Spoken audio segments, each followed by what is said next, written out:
Ukraine के Bucha शहर में जो कुछ हुआ वो दुनिया ने देखा, जिसे रूस ने मानने से साफ इनकार कर दिया। लेकिन रूस ने जो माना है वो उससे भी कई गुना बड़ा कबूलनामा है। रूस के राष्ट्रपति पुतिन के प्रवक्ता दिमित्री पेस्कोव ने पुतिन के सबसे बड़े डर को उजागर कर दिया है।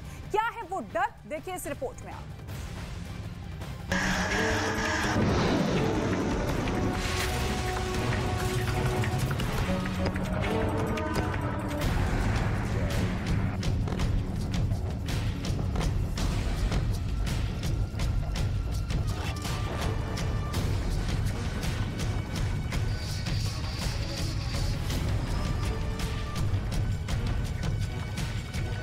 ये महाविनाश की तस्वीरें हैं।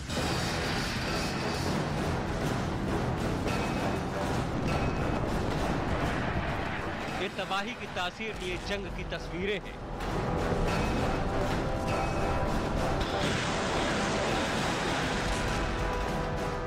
ये सड़क पर भटकती मौत की तस्वीरें हैं।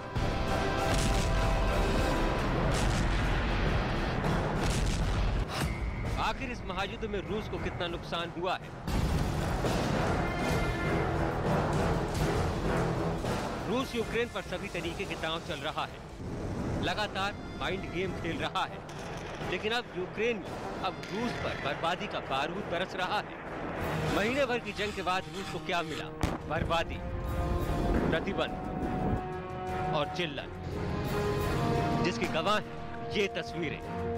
दरअसल यूक्रेन की तरफ से दावा किया जा रहा है कि उनकी सेना ने 18,900 सैनिकों को मार गिराया है। नाटो ने 15,000 सैनिकों के मारे जाने का अनुमान लगाया है, तो खुद रूस अपने 2,000 फौजियों के शहीद होने का आंकड़ा पेश कर रहा है। रूस की इस क्षति का सीधा सीधा क्या मतलब है? सच्चाई खुद उसके मुंह से सुनिए, जो व्लादिमीर पुतिन के सामने ना होने पर दुनिया के सामने रूस का पक्ष रखते हैं। पुतिन के बदले बोलने वाले रूस के राष्ट्रपति के प्रवक्ता दिमित्री पेस्कोव, इनकी बातों को गौर से सुनिए। We have significant losses of troops, and it's a huge tragedy for us. Dmitry Peskov का साफ साफ कहना है कि यूक्रेन के खिलाफ महायुद्ध में उनके देश को बहुत भारी नुकसान हुआ है, जो किसी बड़ी त्रासदी से कम नहीं है। यूक्रेन के दावे पर गौर करें तो उसने अब तक 18,900 रूसी सैनिकों को मार गिराने का दावा किया है। यानी 44 दिन के युद्ध में एक दिन में रूस 430 सैनिकों को खो दे रहा है। इसके ठीक उलट अफगानिस्तान के खिलाफ युद्ध में रूस के 15,000 सैनिकों के मारे जाने की खबर थी। ये 15,000 सैनिक रूस ने लगभग 10 साल में खोए थे। ये हालत तो तब है जब रूस हर दिन यूक्रेन के खिलाफ युद्ध में पुतिन $20 बिलियन खर्च कर रहे हैं। ये $20 बिलियन कुल 1.5 लाख करोड़ के बराबर है। ऐसे में पुतिन के प्रवक्ता का हताश होना लाजमी है। युद्ध में सेना और सैन्य उपकरणों का तो नुकसान हो ही रहा है। रूस के सैनिक जंग में अपने कमांडरों का आदेश नहीं मान रहे हैं। गुस्साए रूसी सैनिक अपने ही हथियार नष्ट कर रहे हैं, और तो और रूसी सैनिक अपने ही कमांडरों पर हमला कर रहे हैं। यूक्रेन ने युद्ध में कई रूसी कमांडरों को मौत के घाट उतार दिया है। सबसे महत्वपूर्ण, जंग के मैदान में कई जगहों से रूसी सेना पीछे हट रही है। कीव और चर्नी में रूस की सेना आधिकारिक तौर पर पीछे हो गई है।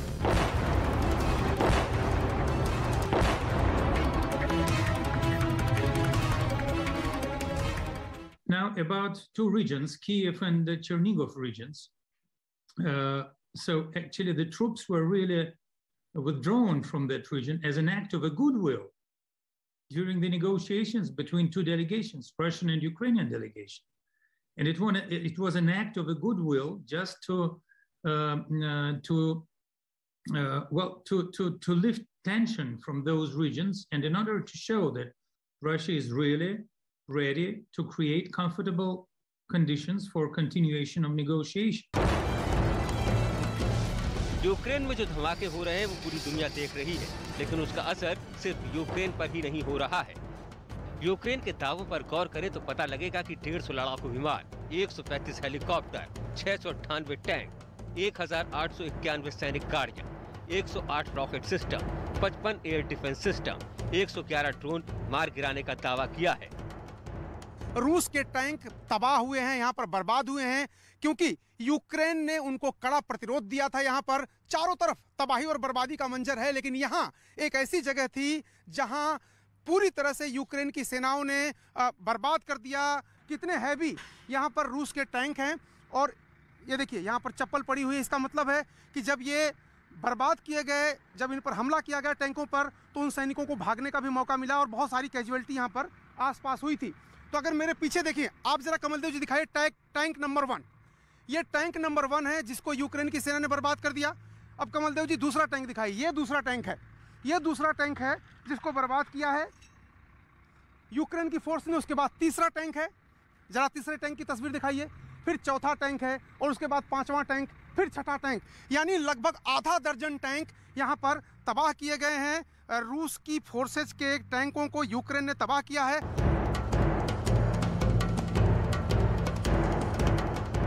ये हालात तो तब है जब महायुद्ध में नाटो की एंट्री नहीं हुई है। हालांकि नाटो ने यूक्रेन की मदद के लिए रूस के आसपास फोर्स तैनात की है। ये नाटो बनाम रशिया वाली टक्कर की तस्वीर और साफ कर देगी।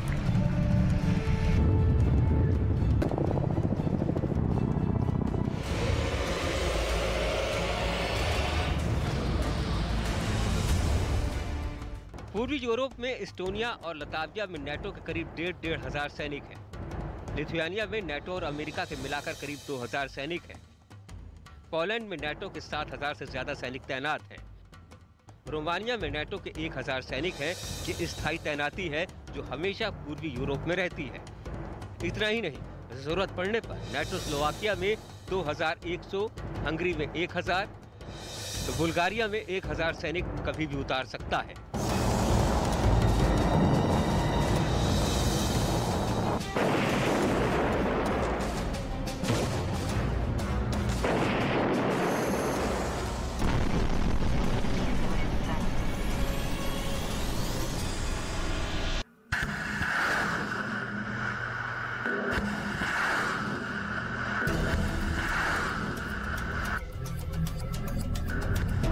इसके बावजूद यूक्रेन में मिसाइलें बरस रही हैं, रिहायशी इलाकों में भारी बमबारी हो रही है। रूस कीव के किले को फतह करने की पूरी कोशिश में है। रूस की रडार भी हर वो तरकीब अपना रही है जिससे यूक्रेन का आखिरी किले पर उनका झंडा फहराया जा सके।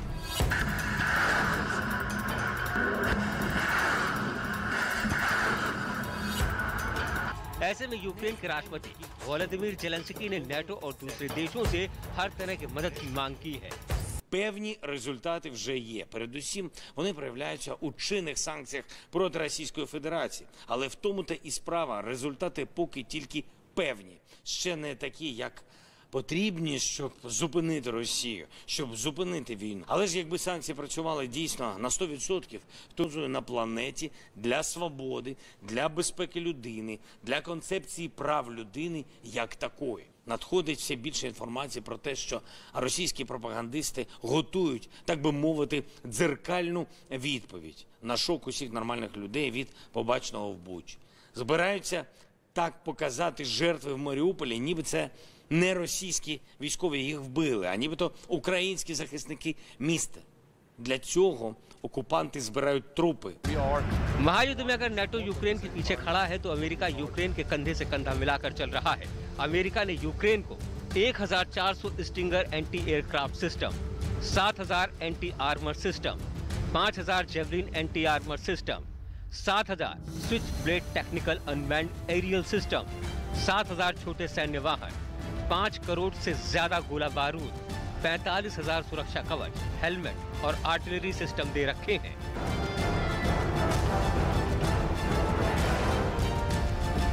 तो ऑस्ट्रेलिया से 20 बुशमास्टर बख्तरबंद वाहनों में से पहला वाहन यूक्रेन के लिए रवाना हो गया है। एक सप्ताह पहले ही यूक्रेन के राष्ट्रपति ज़ेलेंस्की ने ऑस्ट्रेलिया के इस खास बख्तरबंद वाहन के लिए खास तौर से अनुरोध किया था। А ще страшніше, що досі ми не знаємо, скільки ще буде продовжуватись ця війна. ऑस्ट्रेलिया ने 4 बुशमास्टर ले जाने के लिए बोइंग C-17 ग्लोबमास्टर ब्रिस्बेन से रवाना किया।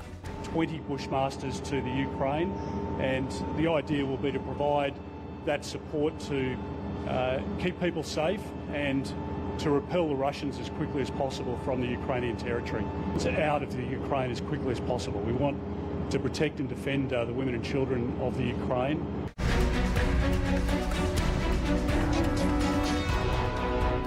यूक्रेन को फिलहाल एयर डिफेंस सिस्टम और नो फ्लाई जोन बनाने की जरूरत है, जो यूक्रेन की बड़ी डिमांड है, लेकिन पूरी नहीं हो रही। हालांकि नाटो ने अपनी जमीन पर पूरी तैयारी कर ली है।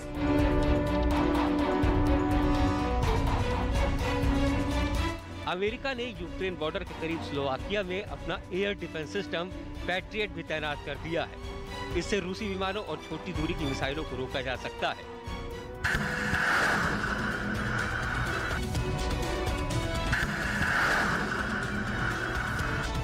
अंतर्राष्ट्रीय स्तर पर प्रतिबंध और बातचीत के जरिए रूस पर दबाव बनाने की हर मुमकिन कोशिश की जा रही है, ताकि वो यूक्रेन के खिलाफ फौरन अपनी सैन्य कार्रवाई रोक दे।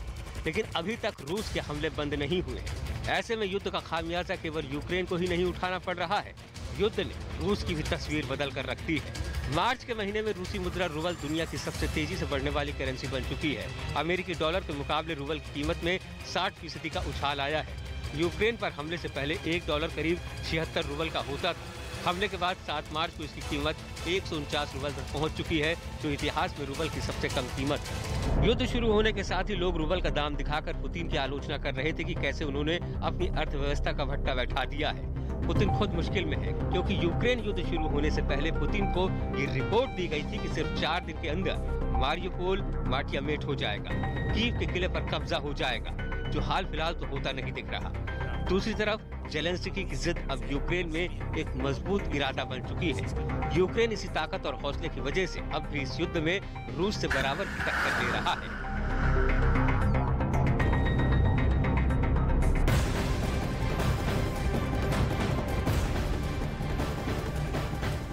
और इस वक्त एक बड़ी खबर आपको बता दें, पूर्वी यूक्रेन में रूस का बड़ा हमला सामने आया है। रेलवे स्टेशन पर रॉकेट से हमला किया गया है रूस की तरफ से। हमले में 39 से ज्यादा लोगों की मौत की जानकारी सामने आ रही है। हमले में 100 से ज्यादा लोग जख्मी हुए हैं।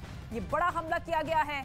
क्रामातोर्स्क रेलवे स्टेशन पर यह हमला किया गया है रूस की तरफ से, जिसमें 39 लोगों की मौत की खबर और इसके साथ ही 100 से ज्यादा लोग जख्मी हुए हैं। रेलवे स्टेशन बताया जा रहा है जहां पर 2 रॉकेट के जरिए हमले किए गए हैं रूस की तरफ से।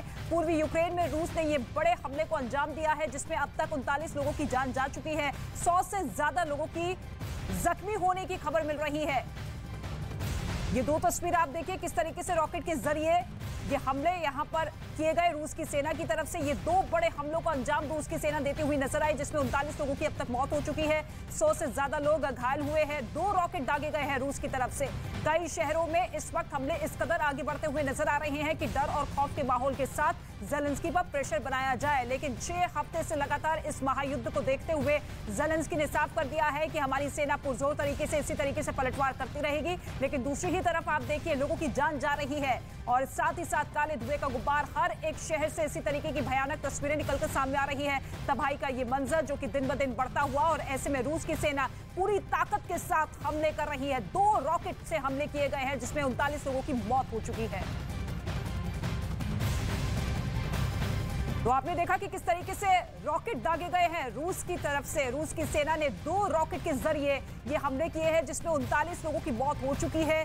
पूर्वी यूक्रेन के इलाके को अब रूस की सेना टारगेट कर रही है, क्योंकि अब तक उत्तरी और दक्षिण इलाके में सबसे ज्यादा हमले किए गए थे। इसके साथ ही उन शहरों को टारगेट किया गया था रूस की सेना की तरफ से जो कि राजधानी कीव से सटे हुए थे, जो कि सीमा यानी कि बॉर्डर से सटे हुए वो तमाम इलाके इस वक्त रूस की सेना अपने कब्जे में लेती हुई नजर आई। और इसी के साथ अब ये बड़े हमले रूस की सेना की तरफ से किए गए हैं, जिसमें मौत का आंकड़ा भी सामने आ चुका है। 39 लोगों की मौत हो चुकी है। 100 से ज्यादा लोग जख्मी हुए हैं। और ऐसे में दोनों देशों की सेना एक दूसरे पर भीषण हमले करती हुई, लेकिन लोगों की जान जा रही है। ऐसे में कई देश खुलकर अब सामने आ चुके हैं कि इस पूरे नरसंहार के पीछे, जो कि बूचा से निकलकर सामने आई थी, रूह कपा देने वाली तस्वीर थी, मंजर था, उसके बाद कई देश लामबंद हो चुके हैं रूस के खिलाफ। पुतिन के खिलाफ कई तरह के प्रतिबंध लगा दिए हैं, लेकिन रूस झुकने को तैयार नहीं है। और ऐसे में शहर दर शहर किस तरीके से मिटते हुए नजर आ रहे हैं, उनकी ये तस्वीर है। दोनों देशों के बीच में जब युद्ध शुरू हुआ था तो लग रहा था कि केवल सैन्य ठिकानों को नुकसान पहुंचाने के लिए पुतिन की सेना आगे बढ़ रही है, लेकिन इसके साथ ही साथ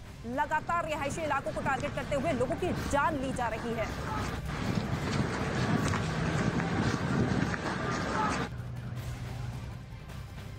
और इसके साथ ही आपको बता दें कि यूक्रेन में अपेक्षित सफलता न मिलने पर रूस की सेना ने अपनी रणनीति में बदलाव किया है। अब उसका ध्यान कुछ चुनिंदा स्थानों पर नियंत्रण किया गया है। रूस किस तरीके से हमला कर रहा है वो आपको मैप के जरिए बताते हैं। देखिए, यूक्रेन का मैप पूरी तरीके से सामने आ चुका है। रूस की सेना किस तरीके से किन किन इलाकों पर जोरदार हमले कर रही है वो तस्वीर आप देखिए। सबसे पहले लुहांस्क और डोनबास, इसके साथ ही डोनेस्क, मारियोपोल और इसके साथ ही मेलिटोपोल, ये ऐसे 4 शहर है जहां पर रूस की सेना लगातार हमले करती हुई नजर आ रही है। हालांकि यहां पर जो सेना मौजूद है यूक्रेन की, वो भी जबरदस्त पलटवार कर रही है। लेकिन मारियोपोल शहर जो कि अपनी खूबसूरती के लिए बेहद जाना जाता था, यहां पर सबसे ज्यादा नुकसान पहुंचा है। और ऐसे में रणनीतिक तौर पर किस तरीके से पुतिन की सेना आगे बढ़े, क्योंकि अब जब कई देश खुलकर यूक्रेन का साथ दे रहे हैं तो ऐसे में बौखलाहट, सकपकाहट लगातार पुतिन की निकलकर सामने आ रही है। और जो कब्जे लगातार रूस की सेना करती हुई नजर आ रही थी, बहुत से ऐसे इलाके हैं वहां से रूस की सेना खदेड़ी जा चुकी है, यानी कि रूस ने अपने पैर पीछे कर लिए हैं। जिस तरीके से पलटवार यूक्रेन की सेना करती हुई नजर आ रही थी, ऐसे में अब 6 हफ्ते से ज्यादा का वक्त बीत चुका है, लेकिन अभी तक दोनों देशों की सेना जिस तरीके से आमने सामने हो रही है,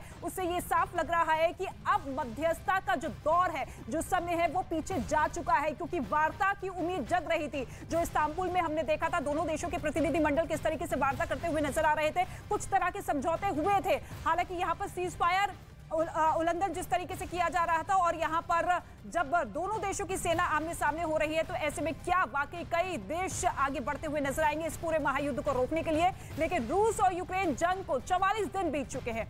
दुनिया की नजर इस वक्त इसी जंग पर टिकी हुई है, लेकिन इसके बीच चीन के राष्ट्रपति शी जिनपिंग के माथे पर चिंता की लकीरें साफ पड़ी जा सकती है। भले ही इस युद्ध में सीधे तौर पर चीन की एंट्री नहीं है, लेकिन रूस के साथ जो कुछ भी हो रहा है वो चीन की टेंशन को हाई कर रहा है।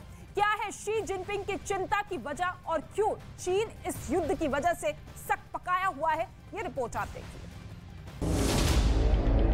चीन में टेंशन क्यों हाई है? शी के माथे पर पसीना क्यों आया? क्यों डरी हुई है ड्रैगन ब्रिगेड?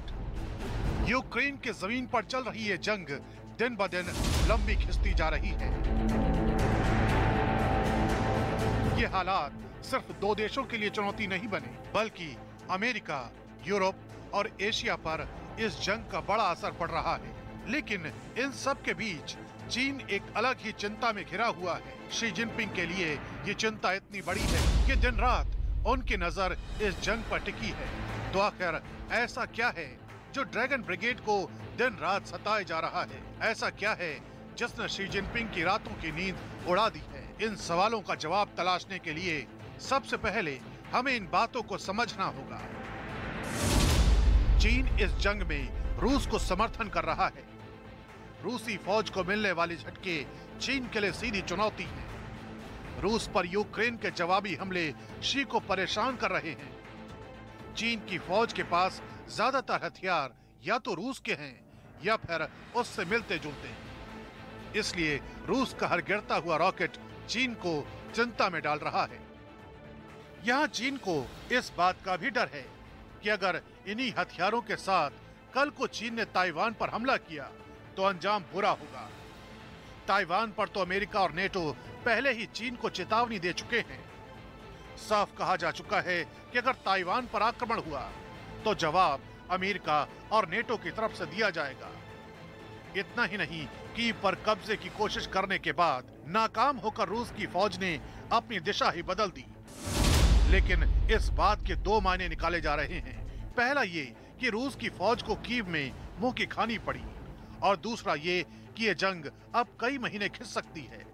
और ये दोनों ही सूरतें चीन की परेशानियों का सबब बनी हुई हैं। रूस से नजदीकी होने की वजह से चीन की अर्थव्यवस्था भी शी जिनपिंग की चिंता की वजह है। ऐसा इसलिए क्योंकि चीन की अर्थव्यवस्था केवल मैन्युफैक्चरिंग पर ही नहीं, बल्कि बहुत कुछ ट्रेडिंग पर भी चलती है। मतलब ये कि दुनिया भर का सामान एक जगह से खरीदकर दूसरी जगह पर बेचना। लेकिन जंग की वजह से समुद्र के बहुत सारे रूट ठप हैं। इसका सीधा नुकसान चीन की अर्थव्यवस्था पर हो रहा है। मैन्युफैक्चरिंग का बहुत बड़ा हब होने के कारण भी चीन के लिए सप्लाई रूट बहुत अहम है। समुद्र के रास्ते चीन के लिए दुनिया भर में फैले अपने ग्राहकों तक माल पहुंचाना मुश्किल हो रहा है। जैसे जैसे जंग लंबी होती जाएगी, चीन के लिए मुश्किलें उसके गले की फांस बनती जाएंगी। इसके अलावा भारत की ही तरह चीन भी अपनी ऊर्जा की जरूरतों के लिए मतलब पेट्रोल या डीजल के लिए आत्मनिर्भर नहीं है और जंग की वजह से कच्चे तेल की कीमतें आसमान छू रही हैं, जिसका सीधा असर चीन की अर्थव्यवस्था पर भी पड़ रहा है। सबसे बड़ी वजह ये कि चीन की अर्थव्यवस्था में चाहे मैन्युफैक्चरिंग हो या ट्रेडिंग हो, कम कीमत की वजह से चीन दुनिया पर दबदबा बनाता आया है। लेकिन कीमतें बढ़ने के बाद चीन के लिए बाजार में टिके रहना मुश्किल हो सकता है। यही वजह है कि चीन की चिंताओं में दिन रात इजाफा हो रहा है। और रूस की सेना यूक्रेन की राजधानी कीव समेत कई शहरों से जा चुकी है, लेकिन यूक्रेन में युद्ध अभी भी जारी है। यूक्रेन के पूर्वी इलाके में भयंकर युद्ध चल रहा है। अब आपको मैप के जरिए दिखाते हैं कि कहां-कहां इस वक्त युद्ध जारी है, क्योंकि पूर्वी इलाके में सबसे ज्यादा आप देखिए भीषण युद्ध दिखाई दे रहा है। एक बार फिर से वो मैप जहां पर रूस की सेना लगातार हमलावर होती हुई नजर आ रही है। खार्किव जहां पर सबसे ज्यादा अभी भी रूस की सेना हमला करती हुई नजर आ रही है। खार्किव में शुरुआती दौर से ही रूस की सेना की तरफ से हमले लगातार जारी थे और ऐसे में खार्किव से आगे बढ़ते हुए लुहांस्क में भी रूस की सेना बमबारी यहां पर करती हुई नजर आ रही है। आगजनी की कई तस्वीरें यहां से निकलकर सामने आ चुकी है और इसके साथ ही आप देखिए लगातार डोनेस्क और मारिउपोल शहर में भी गोले बरसाए जा रहे हैं। बमबारी रूस की तरफ से तेज कर दी गई है, जिसका पलटवार भी यूक्रेन की सेना देती हुई नजर आ रही है, लेकिन सबसे ज्यादा नुकसान इन्हीं शहरों पर पहुंच रहा है। मारिउपोल शहर के बाद जापोरिजिया में भी यहां पर देखिए बहुत ज्यादा हमले रूस की सेना करती हुई नजर आई। हालांकि शुरुआती दौर में आपने देखा कि किस तरीके से जापोरिजिया परमाणु प्लांट पर रूस की सेना ने कब्जा कर लिया था। हालांकि उसके बाद फिर यूक्रेन की तरफ से दावा सामने आया। ऐसे में ये 5 ऐसे शहर हैं जहां पर इस वक्त यानी कि मौजूदा स्थिति में सबसे ज्यादा हमले रूस की सेना करती हुई नजर आ रही है। और ऐसे में जो हथियारों की कमी यूक्रेन की तरफ से देखने को मिल रही है, उसको लेकर कई देश अब हथियारों की सप्लाई भी कर रहे हैं, यानी कि वार पलटवार दोनों देशों की तरफ से जबरदस्त जारी है।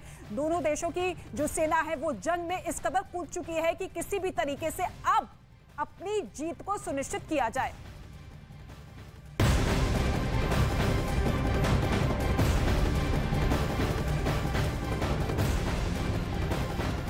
और इस वक्त एक और बड़ी खबर आपको बता दें, रूस के राष्ट्रपति व्लादिमीर पुतिन फिर सार्वजनिक मंच पर दिखे हैं। पुतिन एक राजनेता के शोक सभा में पहुंचे थे। यूक्रेन से युद्ध शुरू हुए आज 44वां दिन है और ऐसे में तब से लेकर अब दूसरी बार पुतिन किसी सार्वजनिक जगह पर दिखे हैं। इससे पहले पुतिन एक कार्यक्रम में रूसी एयर होस्टेस और पायलट्स के साथ नजर आए थे और अब ये दूसरी बार सार्वजनिक रूप पर पुतिन नजर आए हैं। न्यूज़ 18 इंडिया पर ये एक्सक्लूसिव तस्वीर आप देखिए, शोक सभा में पुतिन नजर आए। श्रीलंका में विपक्ष के नेता साजिद प्रेमदासा की चेतावनी, कहा राष्ट्रपति और सरकार ने लोगों की मांगों पर ध्यान नहीं दिया तो विपक्ष संविधान के मुताबिक अविश्वास प्रस्ताव के साथ आगे बढ़ने के लिए होगा मजबूर। कोरोना की रोकथाम के लिए केंद्र ने उठाया बड़ा कदम। अब 18 प्लस से ज्यादा उम्र के लोगों को प्रिकॉशन डोज की इजाजत। 10 अप्रैल से निजी केंद्रों पर लगवा सकेंगे टीका। यूक्रेन से जंग के 44वें दिन रूस के राष्ट्रपति व्लादिमीर पुतिन दूसरी बार सार्वजनिक मंच पर दिखे। पुतिन रूस के एक बड़े राजनेता की शोक सभा में शामिल हुए। खड़े हैं और रूस की सेना के हमलों का जवाब दे रहे हैं। यही नहीं, यूक्रेन ने दावा किया कि कई बार उनके हमलों में रूस को काफी नुकसान भी उठाना पड़ रहा है।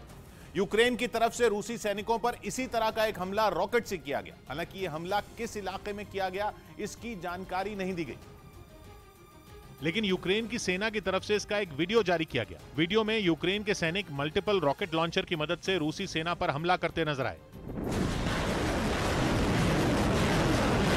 इससे पहले यूक्रेन के सैनिकों ने उस जगह को चुना जहां से उन्हें हमले को अंजाम देना था। इसके बाद रॉकेट लॉन्चर को एक बड़े मैदान के बीच ले जाया गया। वहां पहले एक सैनिक ने इस बात का पता लगाया कि किस दिशा में निशाना लगाना है और टारगेट कितनी दूरी पर है। जैसे ही टारगेट सेट हुआ, मल्टीपल रॉकेट लॉन्चर को हमले के लिए पूरी तरह तैयार कर लिया गया। इस दौरान दूर खड़ा एक दूसरा सैनिक लगातार निर्देश देता रहा। एक बार पूरा सिस्टम फिट हो जाने के बाद जैसे ही फायर का बटन दबा, एक के बाद एक कई रॉकेट टारगेट को खत्म करने के लिए चल दिए।